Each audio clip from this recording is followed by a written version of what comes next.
those of you who are new, and welcome to Jenna ASMR.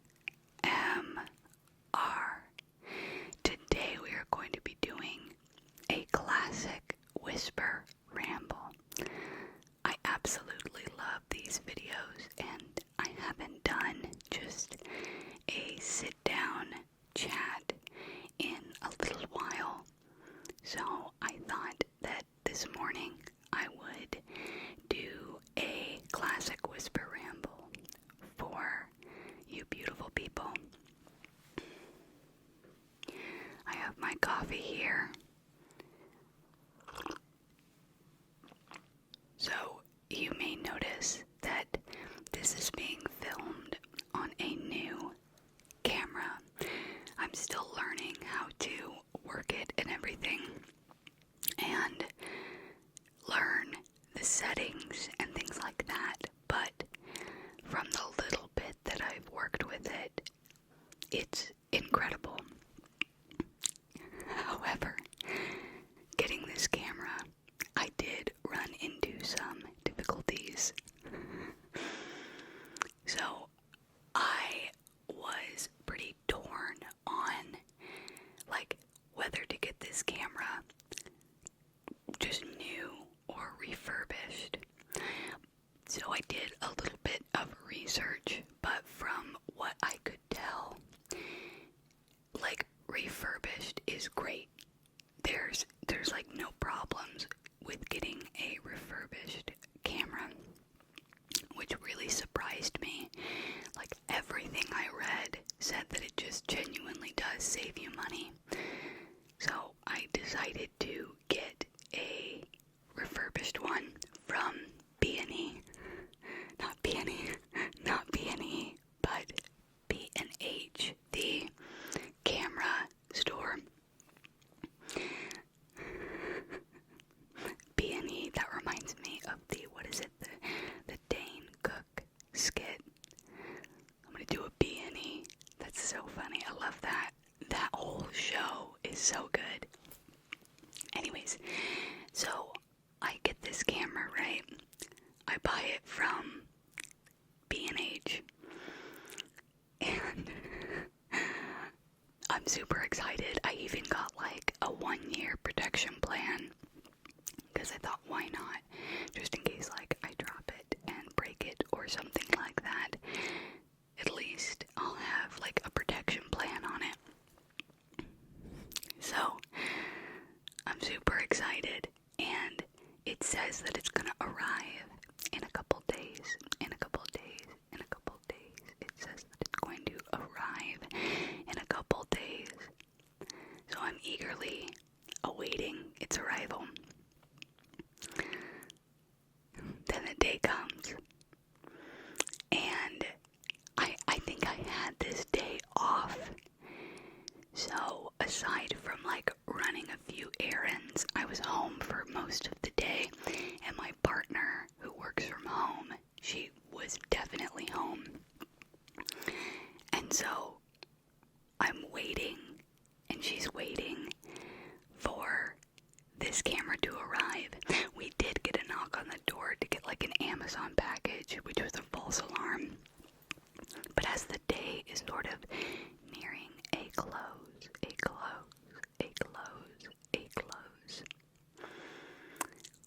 I decided, I need to go online. I need to put in the tracking number and figure out where this camera is. After all, it was supposed to arrive today. So I do so. I put in the tracking number, and when I look online, it says delivered.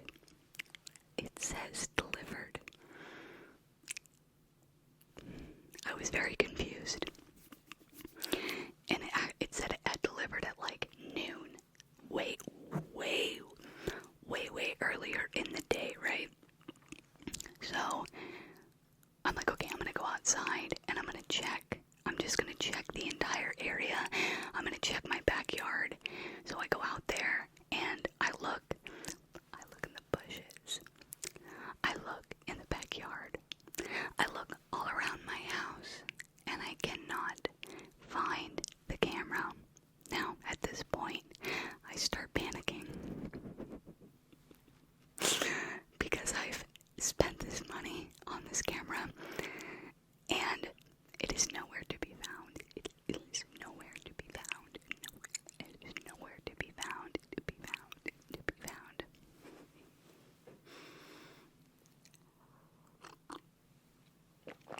So my next step is to contact my neighbors. If you've watched my videos before, then you know that I actually live in a duplex. And I have a really great relationship with the neighbors that live next to me. They're incredible, really good people. And I text one of the women that lives there. I text her all the time. So I shoot her a text and I'm like, hey, have you seen my package? Because, like, it says it was delivered, but it didn't arrive. And not only had she not seen it, she was like, I was home all day and I didn't see, like, a FedEx truck or a UPS truck come by. I even checked, like, I went to my other neighbor's house and just, like, glanced at their front porch. I'm sure I looked absolutely crazy. Absolutely crazy. But I didn't, this, just like a straight up missing package. That's a really rare thing, I feel like. Although, there's something about me and, like, the mailing system. Like, I have had so many problems with USPS, UPS, FedEx. Like, I don't know. My girlfriend jokes that I should order things under her name because, like, I kid you not, y'all, I've had so many issues. But missing packages, just straight up missing packages, that is very rare. I think that's only happened to me one other time. So, now that I know that this package has not been delivered, I went online and I did some, like, research. And, like, funnily enough, what I read, a lot of people said the same thing, and that is, a delivery person will not register a package as delivered if it hasn't been delivered. So it's way more likely that it's at the wrong address than it is that it says delivered and it's not. If that makes sense. So to me, that kind of ruled out the possibility that it was still on the truck. Because I know most mailing services have, like, a scanner where they, like, scan the package and register it as delivered. So at this point, I thought, okay, it's at a different address. Like, it's been shipped to the wrong address. So I go on FedEx to file a claim, and I enter in all this information, and it wouldn't even let me submit a claim. Something came up that said, like, we have a deal or, like, some kind of arrangement with B&H, and you're gonna need to contact them.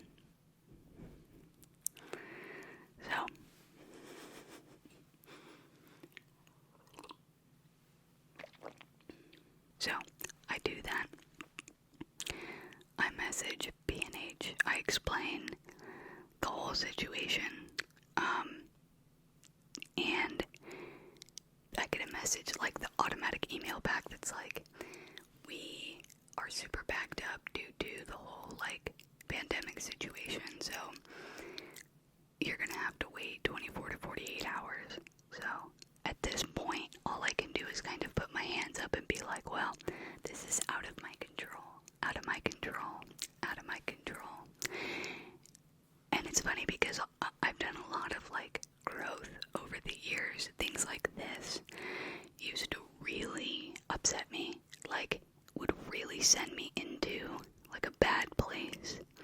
But I've really worked on accepting what I can't control. So even though I was definitely hurt and frustrated, I was like, alright, I'm just gonna see what happens. Like, I'm sure it'll work out. The next day, I'm checking my email. Nothing from B&H. Nothing from B&H. And eventually,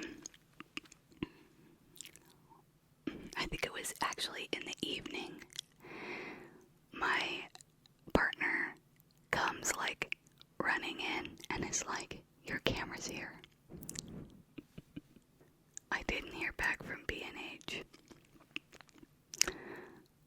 I don't know what happened. Like, it totally could have been that it was on the truck and they registered like the wrong packages delivered, or it could be that it was at the wrong address and then that got put back on a truck. And I don't know, but I'm just so grateful that it isn't lost or stolen. I'm just so grateful. I was talking with a client of mine about it, and she said something that I feel like is so accurate. She said that it's funny how the packages that get lost or like that have trouble with delivery. Did I just say delivery? Delivery. The packages that have the trouble with delivery are usually the expensive ones. You know what I'm saying? Like, that's so true. Like, every time it's something like not important, it'll arrive no problem. But when it's something that's like a little bit more expensive or of value, there's always something that happens, at least to me. Tell me if you are the same, because this happens at least to me. So that was the first story. So now I have my camera, thank goodness. I'm so happy with it. Like, the quality is amazing. I thought about so I got the Nikon D5600. I thought about getting, I think it's the D7500, which is like the next one up. I'm pretty sure. If I'm wrong, I'm sorry.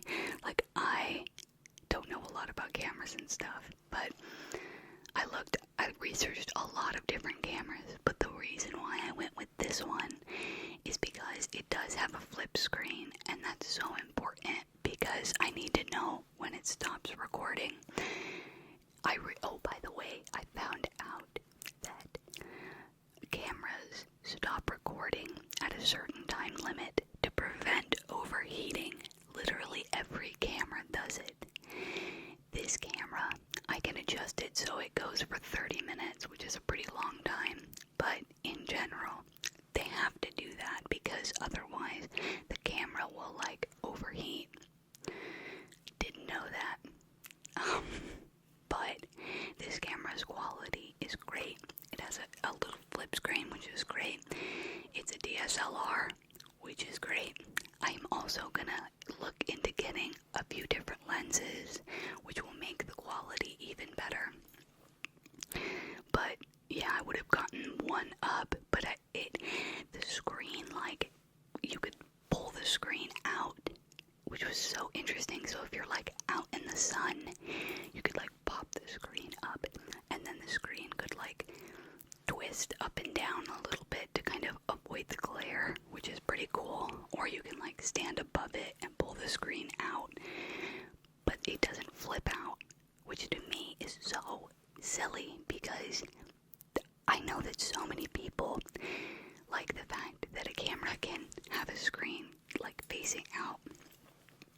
But anyways, I do love this camera. I think it's absolutely perfect, but I want to know, do you like the quality? I said this in my last video, but despite the fact that I'm upping the quality, I'm still gonna really try to give my videos an organic feel, a natural, like, hangout sesh vibe. I don't know why, but it seems like sometimes on different like ASMR channels, if they up the quality, they don't do as many videos where it's more laid back. It's like they also elevate their quality of their content, which totally makes sense. But I like the more relaxed videos. I like the more relaxed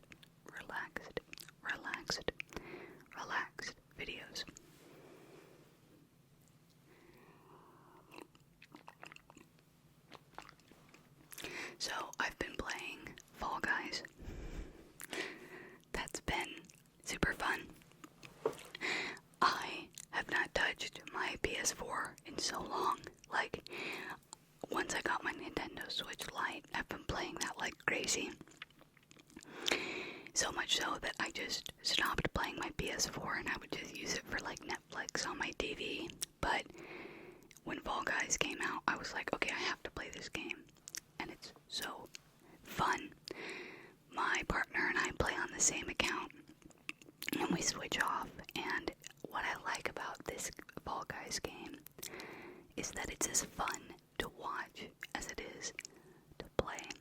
Mind you, it's incredibly frustrating. Like, you play that game and you get so into it and you yell at the TV. And a game that is so cute is amazingly, like, you can get so much rage playing it despite how, like, adorable the characters are. But I really enjoy it. I enjoy it a lot, actually. So I've been playing that. That's been awesome. Oh yeah, so I wanted to tell you this story because this happened like last week, and genuinely, it was one of the scariest things I've ever experienced. I'm gonna laugh about it now because Jack is okay. He's alright. He's safe. He's not injured or hurt. So now looking back on it, when you go through an experience that particularly affects you and is scary or like intense, often looking back on it, all you can do is laugh. But genuinely, it was terrifying in the moment. So I was laying in bed. I was asleep. It was about, I would say, midnight or 1. And I woke up to the sound of my cat, Theo, meowing. Now, we close our door at night. We used to have the cats sleep with us every night. Like, they would curl up somewhere in our bedroom. Especially when we just had Theo, she would sleep in our room with us. But because we have Jack and because they play like rigorously at night, we closed the door because even when we would leave the door open, they would end up sleeping on the couch together anyway. So we realized there's no point to leaving it open anymore, especially because if we do, they'll like run back and forth from our bedroom to the living room and like climb on the bed and jump on the bed and attack our feet, and they're crazy. But they're night animals, so I totally get it. So we let them play and do their thing, and we just closed the door at night. So the door was like closed, but not like all the way. And I was half asleep, so it was almost like a dream, you know, when you're kind of in that like between place. And I'm hearing Theo meow and meow and meow and meow.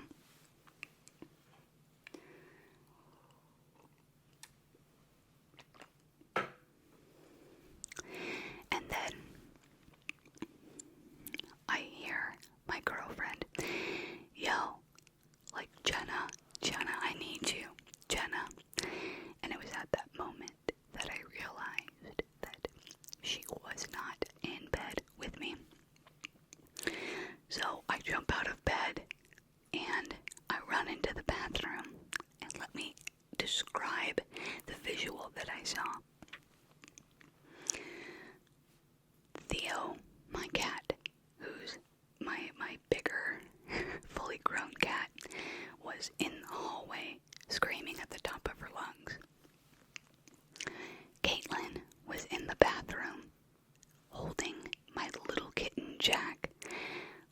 was on the sink. Jack had a can on his head, and there was blood on his neck. So when I saw this, I immediately thought that the can, which was sharp around the edge, had cut his neck, and his head was stuck inside, and he could not get it out. It was a can of clam chowder. I had had clam chowder for dinner, like, earlier that evening, and I had put it in the trash can, and we taped the trash can because sometimes the cats get into the trash, so we've been, like, cat-proofing the house to make sure they don't, like, eat anything they shouldn't have. But what they did is they knocked over the trash can so that the lid would pop off, like the whole lid. So, like, the whole lid wasn't taped, it was just the lid that was taped. So with the whole lid off, they were able to go in there and basically scavenge and get stuff. And Jack had found the clam chowder and had put his head into the can and then could not get it off. So we are both standing there trying to figure out how to get it off when we realize that he was having trouble breathing. And so I am shaking, like my body is trembling, my hands are trembling, because I'm afraid, like, literally for Jack's life. And looking back on it, you know, I mean, he's okay, but in the moment when you're in that position, it's just like it's terrifying, you know. And Jack was meowing, but you could hear that he was struggling to breathe with the can around his neck and with the limited air that was getting through that hole. So my girlfriend ran into the kitchen and got the can opener and came back, and I held Jack in my arms really tight, and she got the can opener and basically opened the can from the other side, but it was really hard because she was shaking so bad that trying to get this, especially while he's squirming, it was so scary and so difficult. So eventually she's able to get the other side of the can off.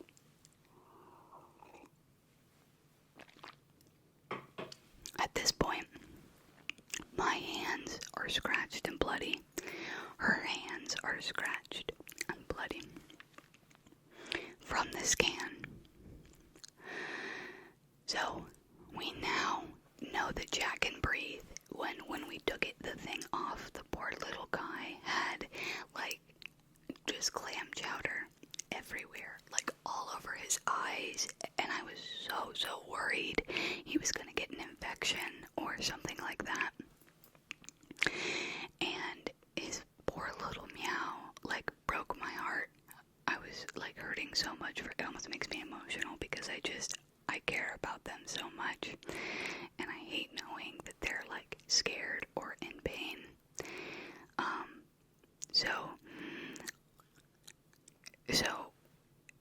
So we got the other end of the can off, and then we knew that we had to then get the can off, but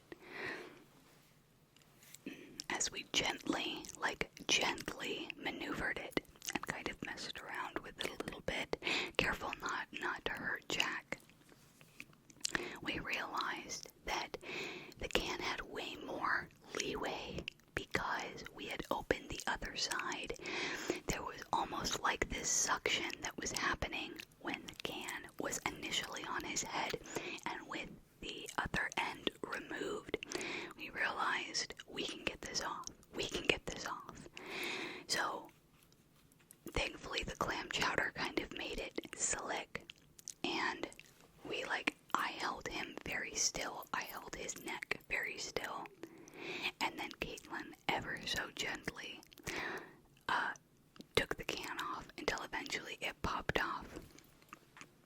when it popped off, we immediately knew we needed to get everything off of his face as soon as possible.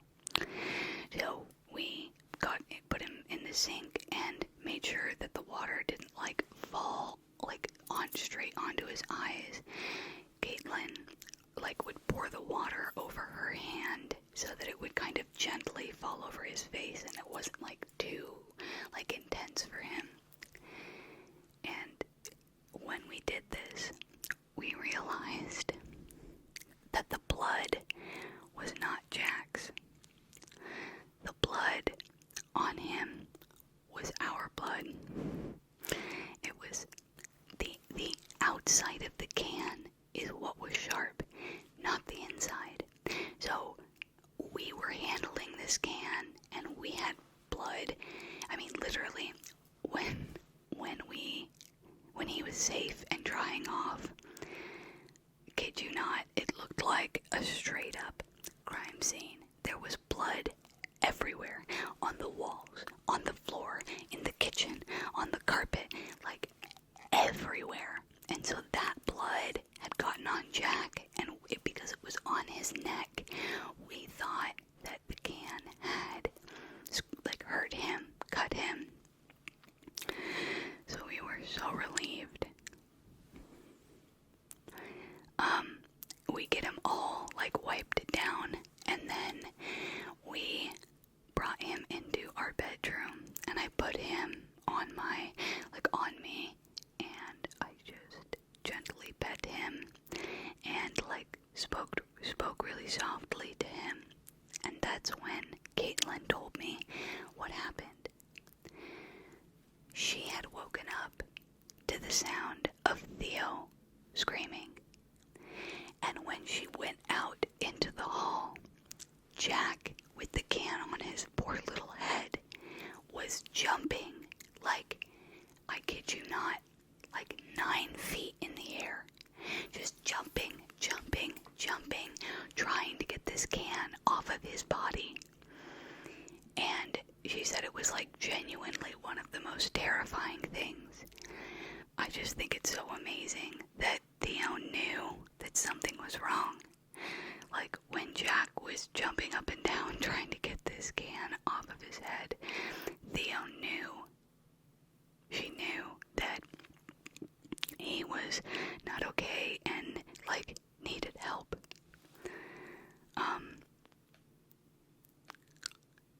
Yeah, so I'm super proud of her. I guess the two of them are just so close. Like, after that had happened, she like bathed Jack, and it was like the cutest thing. And then Jack fell asleep like right next to me, like on me. That was genuinely one of the, like even after that experience, I was shaking. I was so worried. I'm just so glad that he's safe. We put the trash can in the bathroom now at night because we just don't want to risk it. They're both just such troublemakers, and they're kind of like barn cats that go and like to find something and retrieve it. Like, say anything is in a Ziploc bag.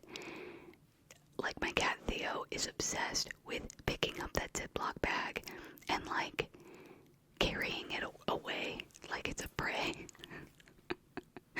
The other day, Jack tried to snatch a sandwich off my plate.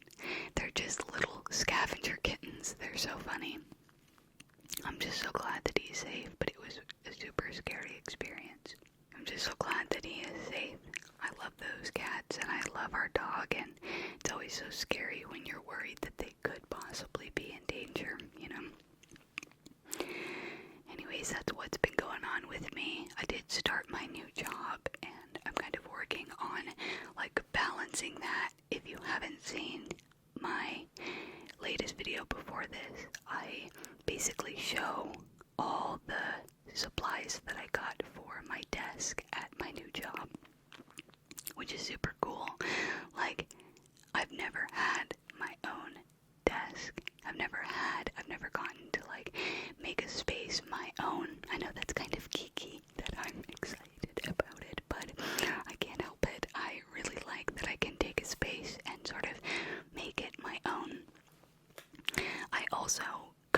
delivery, I got my shelves that I've been waiting for. I kind of rearranged this space so that my partner can have her own little desk area in our bedroom. And so initially there was this giant shelving here that had like squares for shelves, and I would put my shoes on it, but I didn't like it. I just felt like it never really worked in this space. So instead I've put my dresser here, and I got 2 shelves.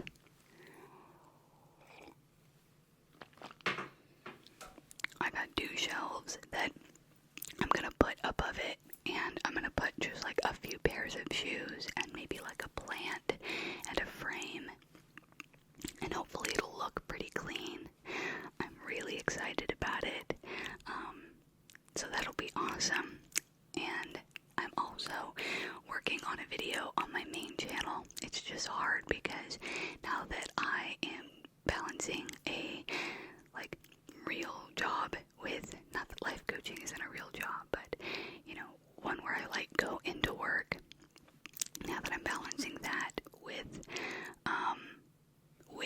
life coaching, it's really tough to find time to create. ASMR is so fantastic because I can wake up in the mornings on weekends and film, and it's so, I don't need to like prepare for it or anything. I can just sit and talk with each and every one of you. So that's awesome, and it allows me to be creative without the pressure of needing to prepare for it.